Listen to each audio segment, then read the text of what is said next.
கோவாவில் நம்ம ஒரு வழியாக தேடி ஒரு பார்க்கு கண்டுபிடிச்சோம்ல, அங்கே தான் வந்து பேபியை இன்றைக்கி விளையாடுறதுக்காக கூட்டிகிட்டு வந்திருந்தோம். அங்கே விளையாடுறதுக்கு நிறைய இருந்துச்சு. ஆனால் என் பையனுக்கு அது எதுவுமே பிடிக்கல. அது எதுவுமே வேண்டாம் வேண்டான்னு சொல்லிட்டான். ஆனாலும் வலுக்கட்டாயமாக அந்த கார் மாதிரி ஒன்று இருந்துச்சு, அதில் ஏறி சுற்றுறது. அதில் வலுக்கட்டாயமாக நான் ஏறி உட்கார வச்சேன். அழுதுட்டான், வேண்டவே வேண்டாம் இறக்கி விடு அப்படின்னு சொல்லிட்டு. சரி அப்போ வேறு என்னடா வேணும் அப்படின்னு கீழே இறக்கி விட்டா பாருங்கள், அவனுக்கு இந்த மண் தான் வேணுமாமா. ஒரு கரண்டி அதில் கிடந்துச்சு, அதை எடுத்து மண்ணில் உட்காந்து விளையாட ஆரம்பிச்சிட்டான். வேறு எந்த எதுவும் வேண்டாம், இதே போதும் அப்படிங்கிற மாதிரி. இதுக்காக நான் இவ்வளோ நாள் என் பிள்ளைக்கு விளையாடுறதுக்கு ஒரு பார்க் இல்லை அப்படின்னு சொல்லி புலம்பிட்டு இருந்தேன் அப்படிங்கிற மாதிரி இருந்துச்சு. அதுக்கப்புறமா நான் அங்கே ஒரு இன்சிடென்ட் பார்த்தேன். என்ன அப்படின்னா, ஒரு ஃபாரினர்ஸ்னு நினைக்கிறேன்.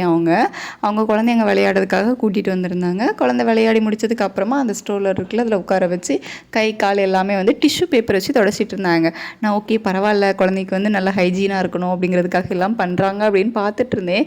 ஃபைனலாக அவங்க ஒன்று பண்ணாங்க பாருங்கள். வாட்டர் பாட்டிலில் இருந்த தண்ணியை வந்து வாயில் எடுத்து அதுக்கப்புறமா வாயிலிருந்து தண்ணியை ஊற்றி அந்த குழந்தையோட கை எல்லாமே வந்து கழுவிட்டு இருந்தாங்க. இவ்வளோ நேரம் நல்லா தானடா பண்ணீங்க, இப்போ ஏன் அப்படிங்கிற மாதிரி தான் இருந்துச்சு. ஃபஸ்ட் டைமாக நான் இவங்க இப்படி பண்ணதை பார்த்தேன்.